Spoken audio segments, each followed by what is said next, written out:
Welcome to Jovi Discussions. Today I have one of my absolute best Jovi friends. We talk practically every day about the band and play video games together and all that. But this is Jack, and he's from New York. And how you doing, buddy? I'm doing great, brother. How are you? I'm doing good. So obviously we'll start off with how you became a fan. I became a fan when I was about 8 years old. I want to say the first cassette tape I got was New Jersey, and then I got the Fahrenheit album, the self-title, and then eventually Slippery and Wet, and then the rest was history, And then I remember falling in love right away with Born to Be My Baby and Bad Medicine, all those songs, from start to finish. Every song was just like, my God, like I was just blown away by everyone, And it really is, every album, can't go wrong with either. So what was the first tour that you went on then? The first tour I was on was the One Wild Night tour. Funny, it was the one they recorded and put it on, and they put it on VH1. Giant Stadium? Giant Stadium. And I was kind of bummed that they edited it to make it fit like an hour or hour and a half. But, for TV purposes, But, I would have loved to have, that show like on a DVD or something, as your first one, Oh, absolutely. And you got to see Alec, too. It was the second night, I think? Yeah, he came out during Wanted Dead or Alive, and that was a pretty cool moment to see the original band members performing it, Yeah. And that was just awesome. Everything about that first show, the stage, the way the band was on fire, and yeah, man, just I've been going since, I was watching a One Wild Night tour was also my first tour too when I was 9, so I was a fan for about a year at that point. And I remember when concert tickets were very cheap back then. Yeah. I think I was like 10th row, but I was this tall. Yeah. And I remember sitting on my dad's shoulders and watching the band come on stage. And like you said, the intro, I think that's probably the best intro of any of their tours. Like you watch them get in the, backstage, getting in the elevator, and you hear that One Wild Night cha-cha-cha music. Yep. And all of a sudden the doors open and everyone screams. Yep. That was just an incredible tour. So it's kind of unique. I know we started at different years, but I became a fan when I was 8 in 2000. And that was my first tour. And I know we were joking before we started recording here, but our One Wild. That's right. There it is. But I was watching. Thank God for YouTube. I was watching the. I think it was a Paris show yesterday. Yeah. And it was so good. And I miss seeing songs like One Wild Night live. And yep. And back then, man, they surprised you. You know what I mean? Like, I know. Usually One Wild Night was, the opener, but, they always threw in, like, I Believe or, like different tracks like that, and I was like, man, it'd be cool to, to hear, like, those songs again, Yeah. Even opening up with Prayer and then Bad Name, which was really cool, Yeah. Because then you never knew what the final song was going to be because, nowadays it's always Prayer. You're lucky to get one more encore. And it's fitting, for now, you know what I mean? For that being the closer. But I want to say maybe, like, back then, I want to say, like, Keep the Faith, I think, was, like the close, like, the main closer, I think. I could be wrong, but I think it was Keep the Faith. A lot of shows, that was the main closer. They do like an encore here or there, but that was like the main. But that was a perfect closer too, especially with like the ending, the drums and the guitar and John just so energetic, and that was it. Yeah, that was an amazing tour. Oh man, like I said, like you remember your first show like it was yesterday. You know what I mean? And Yep. then the second one is just as good, if not sweeter. Yeah. But there's nothing like your first show. Nope, there isn't. And it's amazing too because like I said, I became a fan in June 2000. I was 8, and then I didn't see them until July 2001. So those 13 months, I don't want to say the word obsessed, but obsessed with the band, like just discovering their music and seeing them on album covers on TV. You just think it's the coolest thing. And once you see them live, it's surreal. And then you kind of realize that they're, a human being. They're actually real, know, because it's just, they're amazing as a band and as people. It doesn't make you believe that they're real, You know what I'm saying?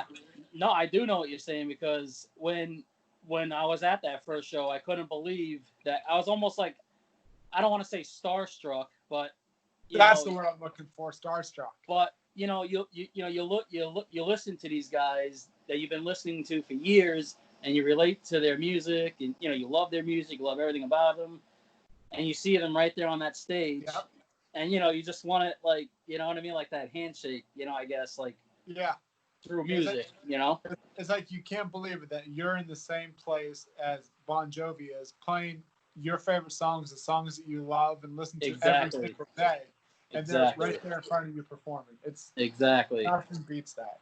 Nothing at all.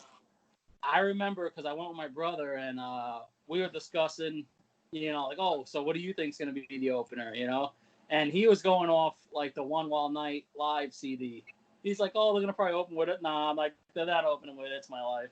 They'll open with One Wild Night, and so on, But I ended up being right, of course. I think it's pretty slim. It's my life. Which, I mean, I guess it'd be kind of a cool. I don't know how they do it, but like, that'd be different. Yeah, but like even like on the bounce tour, it was cool. With that, part of the bounce. Yeah. Thing. Yeah. And then they open up the bounce. Yeah, good times. That's one of my favorite intros, like of all the tours. That might even be my favorite intro. The bounce. The bounce intro, yeah, that was kind of cool with the whole like lightning effect and all that. It was kind of cool. I'm trying to remember how they came out on stage. I think they just walked out. Just walked out. Yeah, I think they just walked out. Yeah, it was kind of cool. And it's also like the Circle tour. That was my second favorite. Like you have this whole screen down. Of course, people behind, in the back of the arena could see the band coming up, but like people in the front, 75% of the arena, you saw that boom, boom, boom, boom. Yeah. And then you see like them walking in the circle. Yeah. And then all of a sudden the screen rises and there's the band. Yeah, there's the band. It was kind of cool. The Circle tour was kind of cool too. Yeah. Okay, so what is your absolute favorite album?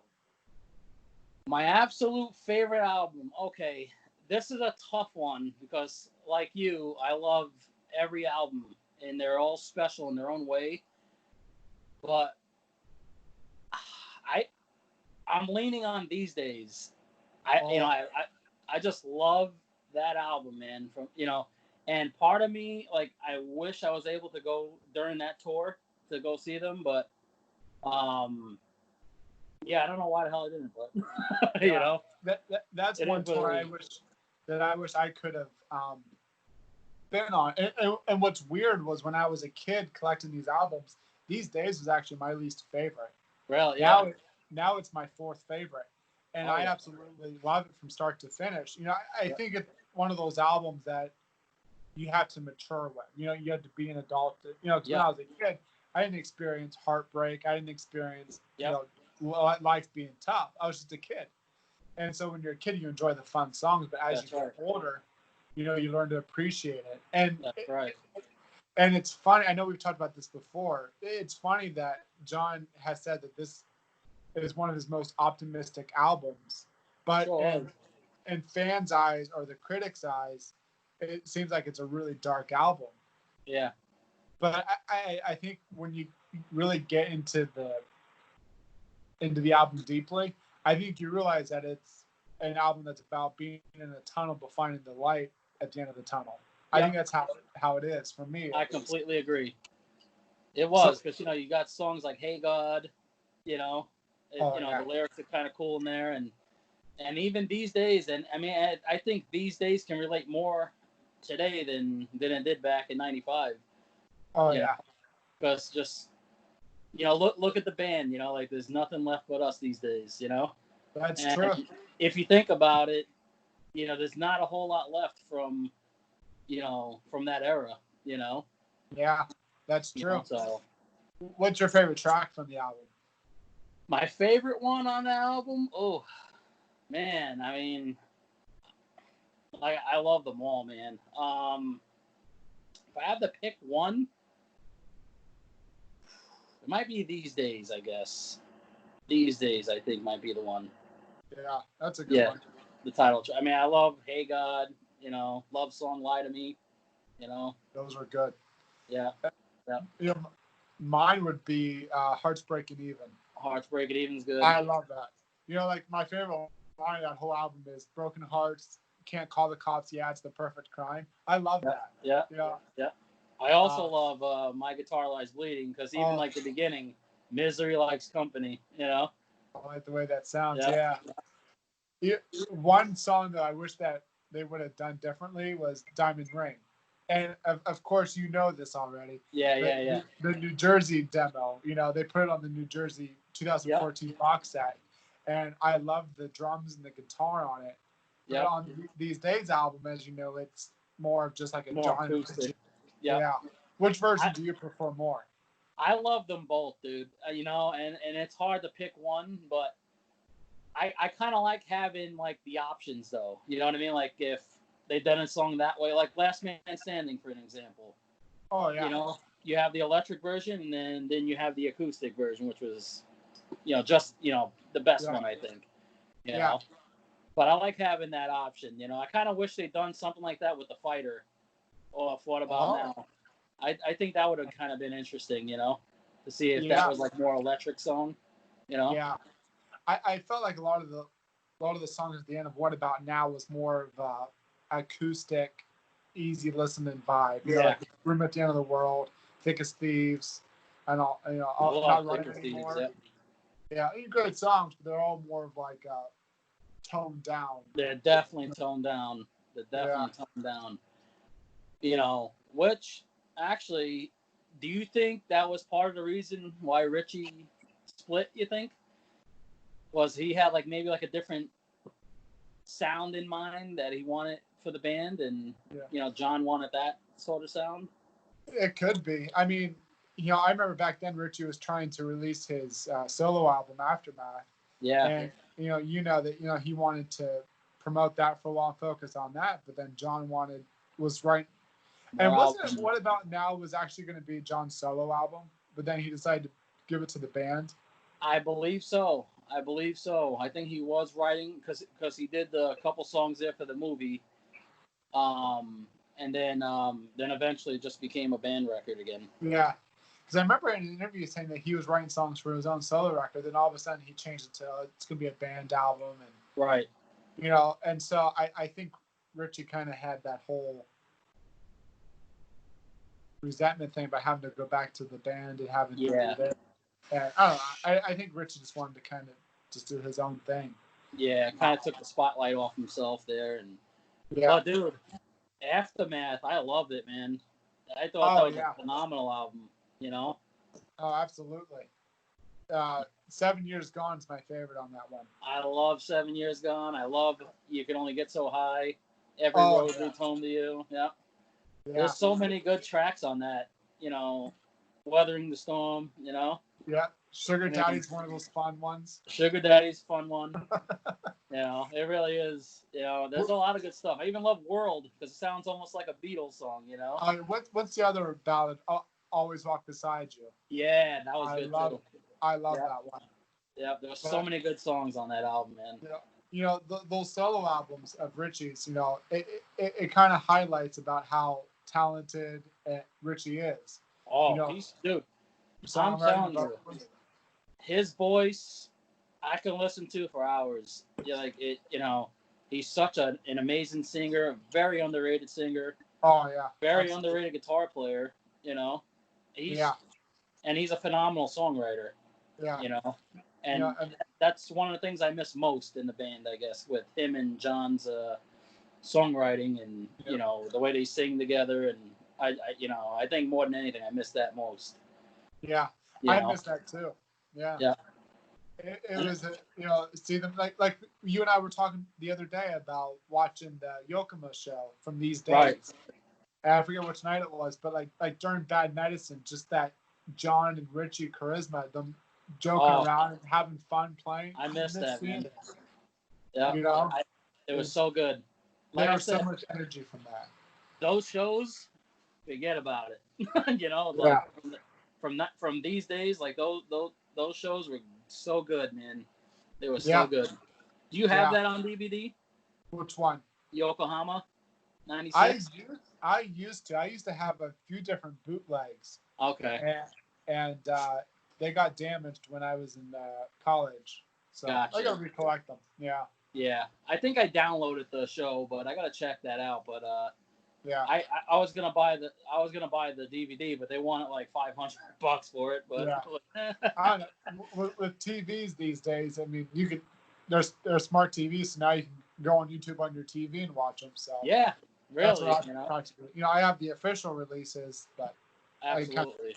but it's nice because on YouTube, especially there's a channel called Hands 90, I got them. Yep. and they always have good full length concerts and Yep. stuff like that. So next thing, let's talk about a future box set, because I know that's something you and I are just dreaming Yes, of. sir. Like I told you before, we'll start off with let's go with like the Sex Cells demos there, because like because Real Life had a different sound to it, and they Yeah. had they had a solo in that. But you could, the sound quality was just so bad, we couldn't Yeah. hear it that good. But from what I heard, I want to hear like on a future box set for sure. Like I said, Shadow Dancing was, that's a good fun song. Good Ain't Good Enough. Yep. Just Neurotica. Neurotica. I Can Make It Without Loving You. Yeah, yeah. Stay's a good one. Stay's a very good track. I remember when I first heard that, and I was like, wow. Why wasn't this included on Crush? I believe it was, right? Yeah, I think. Yeah, man, what a phenomenal track that was. And that was another song that was promoted during that Sex Cells listening party. Stay was on there. What else was it? You Can't Lose That Love, which is a good song. That's one of my favorites. Yeah, that's a good track. Yeah, if I don't know if you've heard it, but if you haven't, try and go back and listen to some of those. I know, just if you got nothing to do, put your headphones on so you can hear it better, and just hear like, how those songs came about. Man, they're actually pretty good. So I hope like those songs are definitely included. Yeah.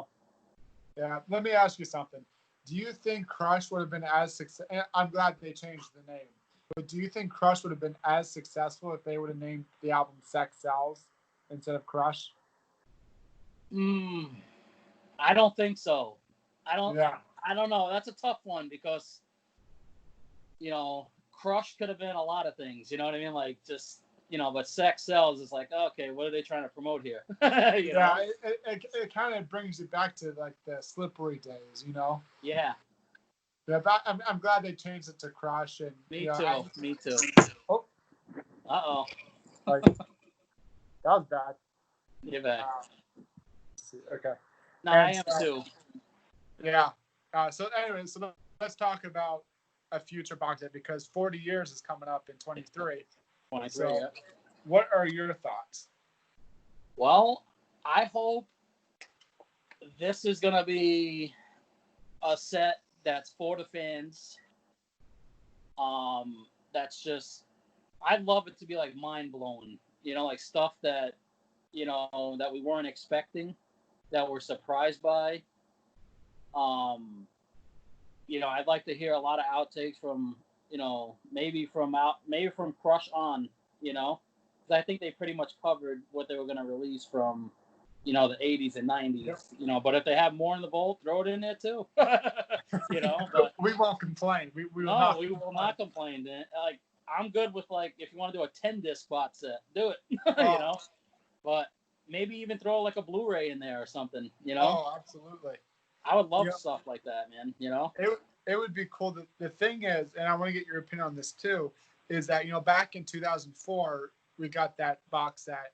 Yep. You know, but at that time, digital wasn't really a thing yet. No. And it was more about going to the store and buying a physical copy. Nowadays, you know, fans like you and me, we're gonna go out, we're gonna buy Yes. 1 or 2 copies of the box set. Absolutely. But the general fans, or the, you know, the world's population, might just download what songs they like off of the thing. So Right. my question is how do you think this, if they do, how do you think this release is going to be in 23? You know, see, I think it's huge. One thing I want to add is if they really do, I think the band knows that the diehard fan base is huge, millions and millions. Yep. So it's definitely going to sell. But I think something they're going to have to put in is, like you said, like Blu-rays of like all the different shows. You know, like the Crush tour, This Left Feels Right, Madison Square Garden, right. the documentary. You know, maybe a few extra things. You know, like because on the 2004, I like the DVD. You know, like them talking about different songs. But hey, how, not to interrupt, but how about a remastered Live from London that's uncut? You know? Yes, that is a perfect idea. That would be amazing because that show is phenomenal. You know, I love watching that. You know, and as well as the Crush tour. You know, but I'd love an uncut version of Live from London that's just mastered, like, all, you know, 3 nights. All 3 nights would be awesome. Yeah. Have outtakes, you know, like the band goofing around backstage maybe, because, you know, I want to say Steven Van Zandt was there and hanging out with the band backstage. I also want to say Southside Johnny was hanging around them too. So it'd be cool to see like some of that stuff, you know? Oh, absolutely. You know what else would be cool that I was thinking of? You know, like how Kiss did the Kissologies? Yes. So it'd be cool if Bon Jovi was to do like a box set for each era. So say the 80s box set, 90s, 2000 to 2010 box set, and then the 10 to 20, 23, whatever. I could definitely have like that.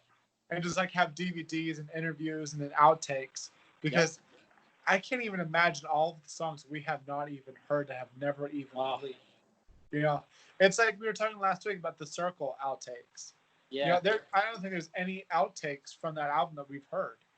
I don't think I've heard any, honestly, from that album. I think they were all put on the album, you know, and Japan had its own release, and you know, I want to say we just got a couple of live tracks, right? Yeah, I believe, right? That's what that was. But as far as any extra tracks or outtakes, we've never gotten any from them. And I'm sure John wrote more than 12 songs. Oh yeah, you know they're writing at least 24 to like maybe even 40 songs, you know, per hour, if not more. Right. Now, I thought I heard somewhere that John said that he wrote "This Is Love, This Is Life," which was on the 2011 box set. It's 2 years later after the Circle. But didn't he write that for the Circle album? I'm trying to remember. That's a good question. I don't think I've heard about that one. Yeah, it wouldn't surprise me though, because it kind of has like that Circle sound to it. Oh yeah. You know, and I always wondered if that was actually supposed to be for the Circle and was just released. You know, same with the other like More Things Change and Apologies and What Do You Got? You know. Yeah. It's interesting, but you know, so how do you think the release, the reception of the new box set would be? You know, as far as buying it physically or digitally, if you can buy it digitally, you know, maybe the songs. I got, you know, for the convenience, I guess digitally would be good, but you know, fans like us would want, you know, that in our possession. You know what I mean? To display it, whatever. You know. But yeah, we need like physical copies for sure. You know, I think it'd be a huge moneymaker too, because just this box set back in 2004, I think it was what, $60? Yeah. Back then. But with this new release, I'm talking about a big mega box set. It's gotta be. Pure diehards. It's gotta be. Like the 3 Nights of Wembley and Yeah. outtakes and discs of every different thing and pictures and something huge. I hope so too, because we haven't got anything in a long time. And that was it. I want to say it was 2004 where we got, that was the last box set, but we really haven't got anything since. Yep. Just a DVD from MSG. Exactly. I'm sure there's outtakes we haven't heard pre 2004, but can you imagine all the outtakes that we have not even heard that have never been leaked from, like Have a Nice Day, Highway, all those? Well, I'm sure you heard Obi O'Brien, right? Because he said a fan asked him a question, what's his favorite Bon Jovi song? And he said it's not released yet. So keywords yet. Remember that? So yeah. That was a while ago he said that, it hasn't been released yet. I'm like, it makes you wonder, like, what that is, you know what I mean? Well, I think it was a Runaway trip a couple years ago. A fan asked John during the Q&A if they had plans for another box set. And I think he jokingly said, we have 40 years coming up. I think we're going to do something then. Not word for word, but that's the gist of it, that they were going to put something together. And so, and you got, for 40 years, you got it. Absolutely. Which brings me to the next topic that we want to talk about, the future of the band. All right. So, with the craziness going on right now in the world, and the band's getting up there in age, and whatever, that doesn't really mean shit, but at the same token, we got to be realistic too. Yep. So he's approaching 70. Yep.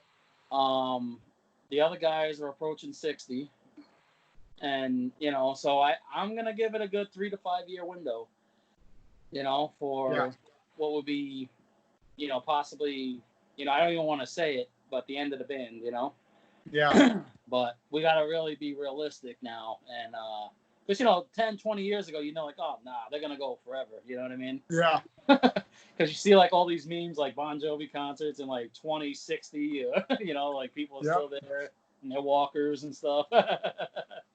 Well, I'm with you. I give the 5 year, and this is just pure fan speculation, but I have a feeling too, like you said, Tico's going to be 70 and 23 after the band celebrates 40 years. Yep. And so you got to look at Tico and say he's going to want to settle. I mean, he still want. I saw him on this house tour, obviously, and he was still one hell of a drummer, the best. Oh my God. But eventually, touring around. I mean, look at this house tour. Look how much they slowed that down. Oh yeah. I mean, they would just do a few shows here, and then a few months there, a few shows there. Right. And all these years, John has always said how much he loves touring and can't get enough of it. And the last few interviews he's done the last year, he said that he can't get himself out that door. He enjoys being home and being a philanthropist, and I'm not saying there's anything wrong. I 100% support that. But he enjoys being home with his family, being at the Soul Kitchen, being a philanthropist, and those are all good things. And so, look at this, the 2020 tour that was supposed to happen. They're only going to do 18 shows this year. Right. I do see the band slowing down now as far as touring goes. Right. Yeah. And I think with 2020, with COVID right now, my thoughts are where we are now in the world. I don't see us a year from now back to arenas and stadiums packed with people. I don't see that. And so my speculation is that 2020 is just going to be a release, like kind of like Burning Bridges. Yeah. A little more promo, but I don't see a 2020 tour happening. I see another release, or I think when this box set hopefully comes out in 23, that it's like a band celebration. And it should be. Yep. Maybe have a new album with it, and then, and we were talking about Richie. I do see the final tour, which is going to be sad, but I Yeah. do see the final tour. I do see Phil being in the band, Richie touring with I them. hope You know, so. I think just like a one last world tour, because Yeah. once John says this is it, that's going to be it. Right. And so I see like a 2-year world tour with the Yeah. band. You know, I hope so. And I hope Richie joins the band again. yeah. Because I think that'd be phenomenal. Oh, Just no him and kidding. Phil. You couldn't ask for a better duo Oh, there. no. Really. It's going to be amazing. And I know Alec is kind of having health issues, but it'd be cool to see him from shows. Just make an appearance like he did for Jersey your show back in 01. Definitely. I even just to play prayer a few songs. I'd love that. Yeah. After the final tour, I know you and we're going to be at that last show, no doubt. You But know it. I don't see. I can still see the band maybe producing some more music or doing a show here and there. I just don't see tours happening. Right. But as far as John goes, he's not going to stop making music. No, he won't. Yeah. So what do you think John would do after the band? After the band? Well, there's a good possibility for another solo album, which would be exciting, Yep. I really did like the way him and the band Kings of Suburbia sound together. I kind of like all the horns and the trumpets and stuff like that. I dig all that stuff. So, because I'm also like a big Huey Lewis and the News fan too. So I dig all that stuff. And I just love music. Like I love oldies. And but having my favorite singer incorporate that into their style is phenomenal. Well, look at this one. Let's get on covers real quick. Okay, so look at the covers John did of the Leonard Cohen, like Hallelujah was phenomenal. I'm Your Man. He changed up the arrangement a little bit, and it sounds way better than the original. Yeah. Well, it's funny you say it because every single cover that John has done, it's all. And maybe this is because they're our favorite band, right. But it's amazing that he could touch someone else's song and make it better. Yeah. Make it his own and like old time rock and roll. Yeah, That's man. my favorite. Pretty Woman, Oh. How about Always on My Mind when he did it with Willie Nelson? Oh, yeah, that was back in the 80s. Here 90s. Comes the Sun. Yep, Here Comes the Sun. Under Pressure. Under Pressure was good. Yeah. There's so many. So you want to be a rock and roll star? Yeah. Papa was a Rolling Stone. Oh, back in the 95, 96 tour. Oh, yeah. Yeah. Well, they done that earlier, too, during the Keep the Faith stuff, too. That's right, yeah. During an evening with Keep the Faith, they, as one of the outtakes, they were doing that one, too. And they did Gloria, which was cool. Gloria's good. So, seriously, there's not a song they can't do, Twist and Shout. Twist and Shout, yeah. We were talking about the 1 Wild Night tour, but they would close with that song too. A lot of times, yeah. Yes, they would. Yes, they would. See, that tour was almost like a party tour, almost. I kind of felt like, they were really having a good time on that tour. And you saw their cover of Tequila, right? Yes, I did. On the 1 Wild Night tour. Oh, that was good too. And then that was leading to the Twist and Shout. Yeah. But yeah, it's amazing. But it's gonna be sad. Obviously we don't know the future of the band. But like I said with Tico and the length of world, they've done their share of long. I want them to continue as long as they can. Me too. Me too. But there's gonna come to a point. I think we're gonna see at least 1 or 2 more tours, and I think if not the next, but the one after is gonna be the final. Absolutely. Tour. They're not gonna be like. They're not going to be like Kiss or Motley Crue where they have 10 farewell tours. Right. They're going to have just one. And, I still see the band maybe produce another album or. Yep. Here's another idea.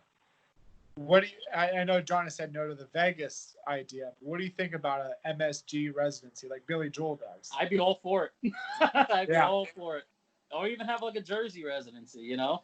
Oh, absolutely. You know, do one at MetLife, you know? Yeah. I'd love that too. Yeah, that's a good idea. It'd be kind of cool to just to see, like, because I was excited about the Madison Square Garden shows this year because they were back to back, and They were back to you know, back, I right? I love that because you don't have to worry about traveling to the next day. Because we go to many shows, Sure. and you have to worry about going to the next concert and traveling and blah blah blah.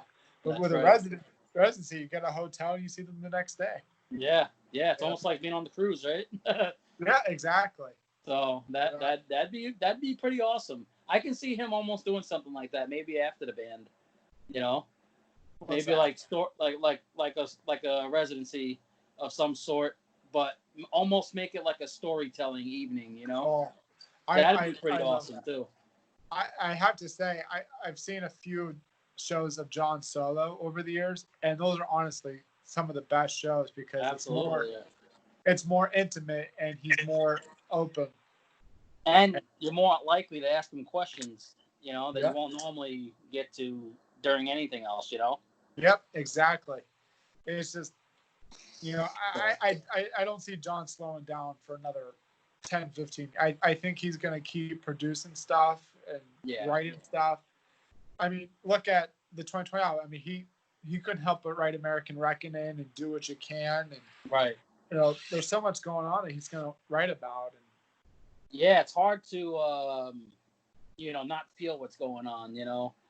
Like, you know, I get annoyed going on social media, just hearing everybody just, dude, I can't get into that.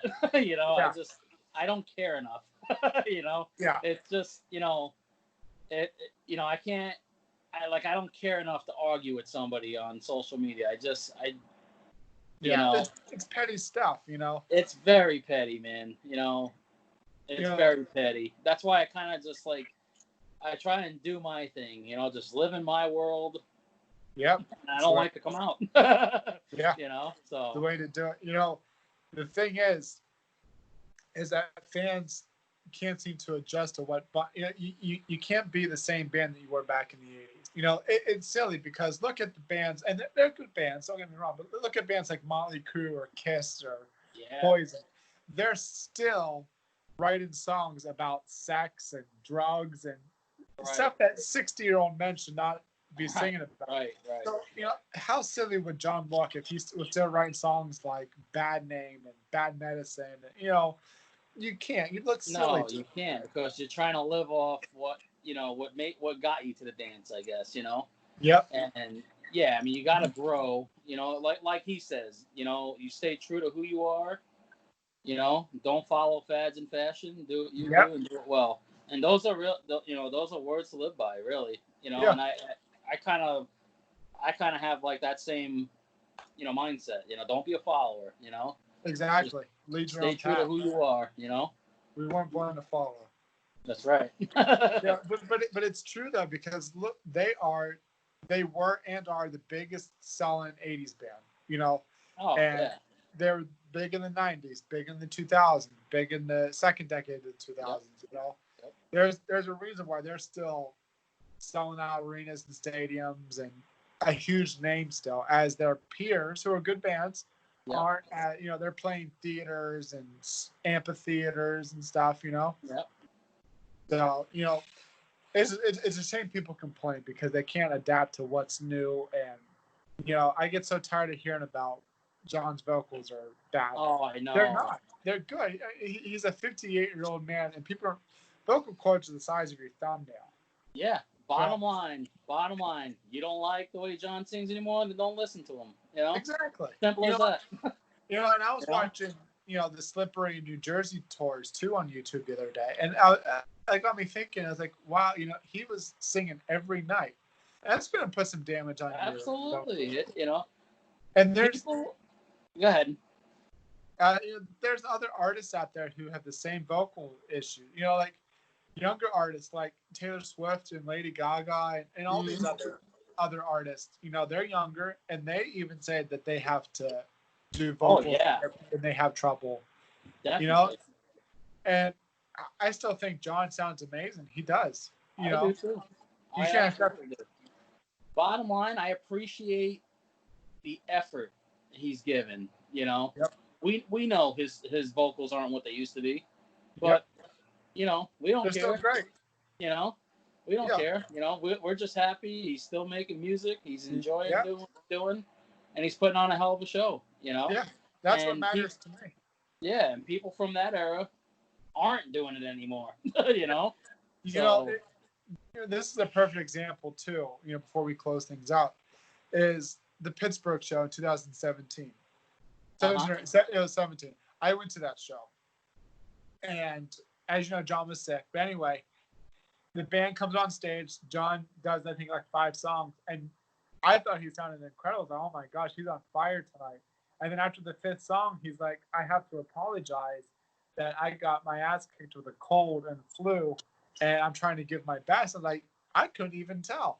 yeah, And he's like, I'm gonna keep trying. We're gonna try to ride this next 2 hours out. And he did, I think, 2 more songs, and he's like, and he was like slamming his mic stand down. He's like, I'm sorry, but I can't keep going. We're gonna end with prayer, and I'm sorry. And we got to see David sing prayer, and John tried to give it his all, and I think it ended up being like a 45-minute show. yeah, But my takeaway was I was so appreciative that they didn't cancel. John still tried his best, and I got to see David sing. I got to see John in a different kind of format than yeah, you usually see him.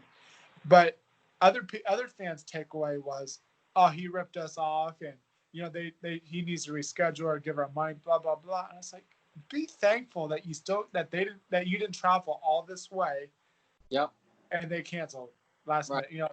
You don't realize all this stuff that's in factors. sure. You can't just cancel post. You got to try.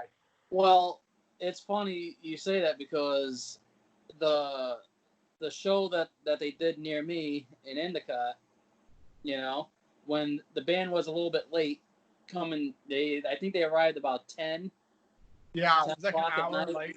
and people were pissed, like, because there was like thunderstorms and stuff. So what, the band's supposed to like jeopardize themselves because a few lousy fans? Get over it. Yeah. Like, It's people stupid. they're so selfish, and Yeah. they just want everything like now. You know what I mean? It's Yeah, like and ridiculous you can't. anymore. You like you said earlier, it's the perfect point of what you said. Be appreciative of what you have, that we're still able to see our favorite band. They're still releasing music. That's right. Because there's going to be a day when we're not going to have that anymore. Yeah, we're not going to have it anymore. And people are going to look back and say, you know what? I shouldn't have complained. I should have just enjoyed and lived in the moment. Yeah, but they need to realize too that the guy is a normal guy, and he's not a machine that people think he is. That, oh, why can't you belt out vocals like Living on a Prayer? Yeah. Dude, he's a normal guy, man. Exactly. And it's funny. This is coming from people who aren't even musically inclined or vocalists or anything like that. Like, they have like no idea about what it takes to be a singer. So who are they to judge? Exactly. But, it's amazing. Yeah. Is. Well, I definitely want to have you on again because I know there are so many other topics that we can talk about. Oh, dude, we can do this for hours, man. Yeah. Seriously, we really can.